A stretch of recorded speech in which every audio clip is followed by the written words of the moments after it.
There are those that just want to be left alone, and those that just won't leave them alone. Which one are you? The Ernest Hancock Show.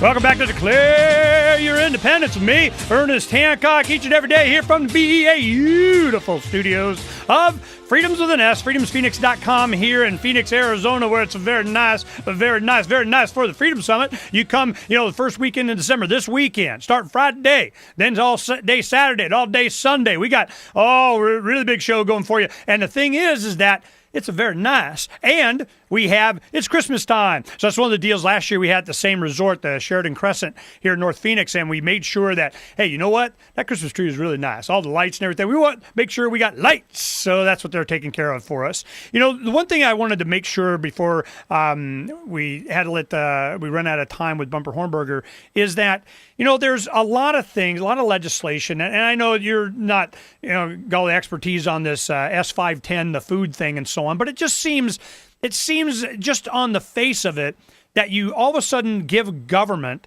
the jurisdiction over our food in our backyard and then selling with our neighbor or giving, stuff, or you want to go to the farmer's market and they're like, no.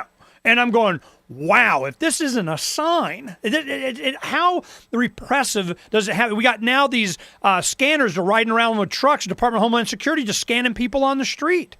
We have them certainly, trying to scan us at the airports and so on. So I'm just wondering, is there a time or an instance or an example that throughout history has sparked revolution? Right now we have to appear naked before the king or get groped by the king's men, one or the other. And I'm wondering, dang it, that's not a bad sign. So what other signs are the kind of things that you got your finger on that you're looking for, Bumper?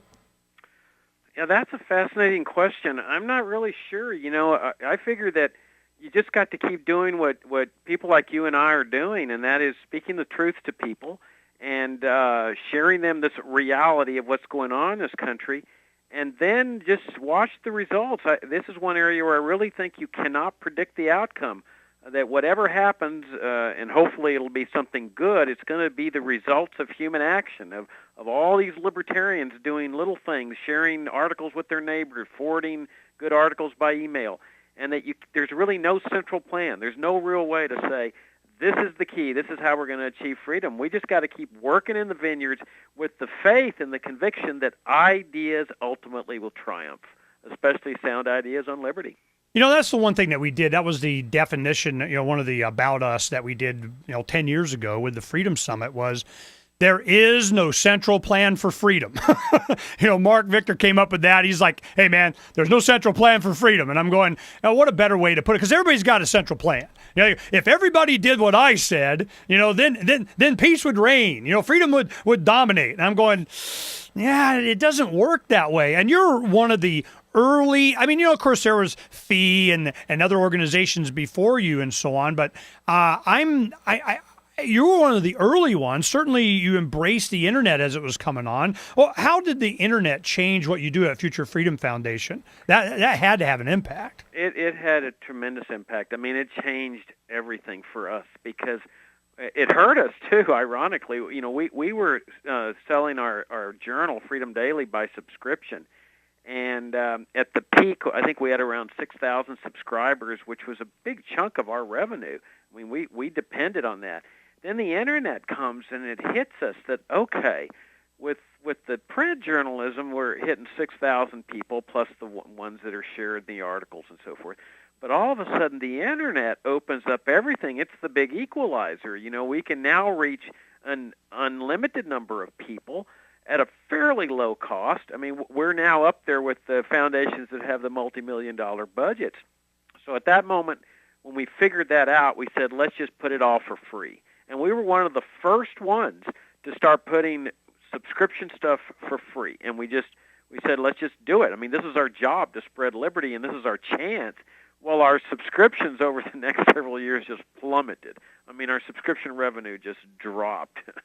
But now we were reaching tens of thousands of people. Today we're reaching hundreds of thousands of people. and it's just so exciting. I mean, we all know that this is one of the ways we've been able to avoid the mainstream media, the official version of things, the sycophants that look for power in Washington to guide what they write. And this is an exciting time, I think, for libertarians. What about the age? I mean, the age, that's one thing that I noticed when we, the Ron Paul Love Evolution, that definitely brought out the youth, because if you understand the truth, we know the truth. And if you know the truth or learn it or are exposed to it, it's hard to unlearn it, and the focus that went on the Federal Reserve was amazing. That's never been an issue. And Dr. Paul was great, along with, a lot of us out there screaming that, hey, what he said, how does the Federal Reserve play into this thing? Do you think they're long for this world, or are they going to replace it with something, or they're just going to, we control you no matter what anyway, some central banking somewhere? I mean, what's going to happen to the economy? Because what happens if the people just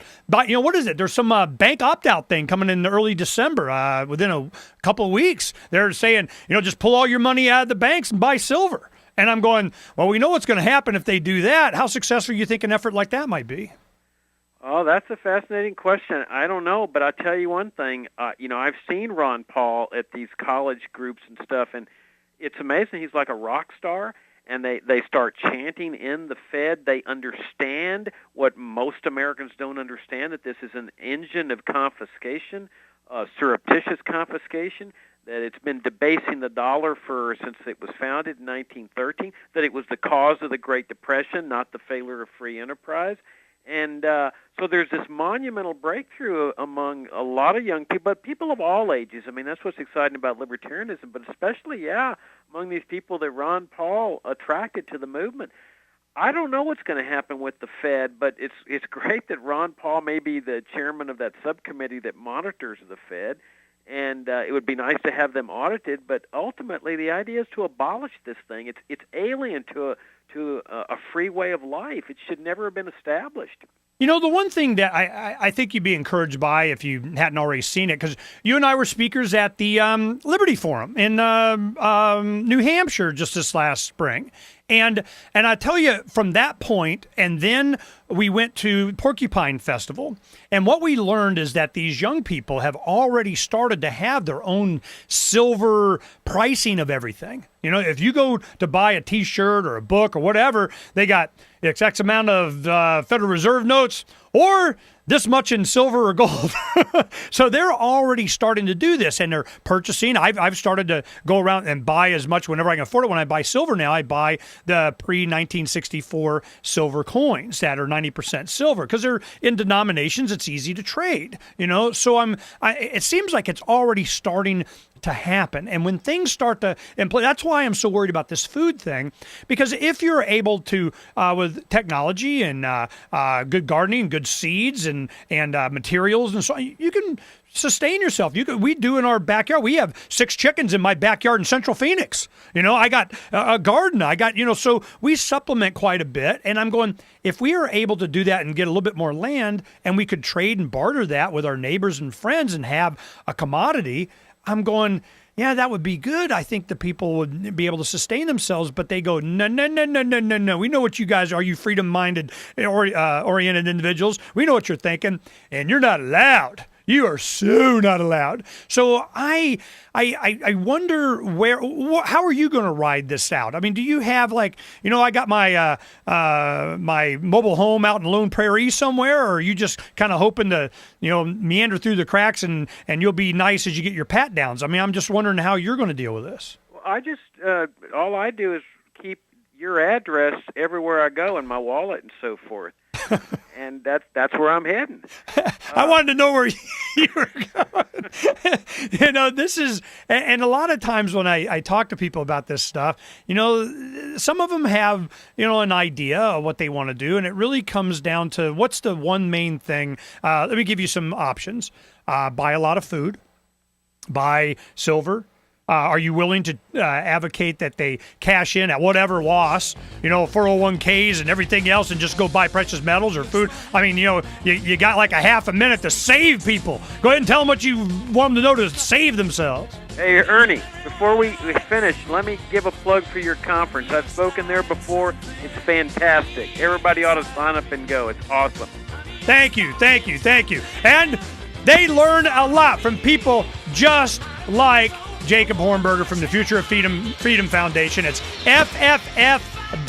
FFF.org, really simple, easy. Go read his articles. Jacob has been fighting for us for a long time. Maybe he might need your help. Go check him out and find out.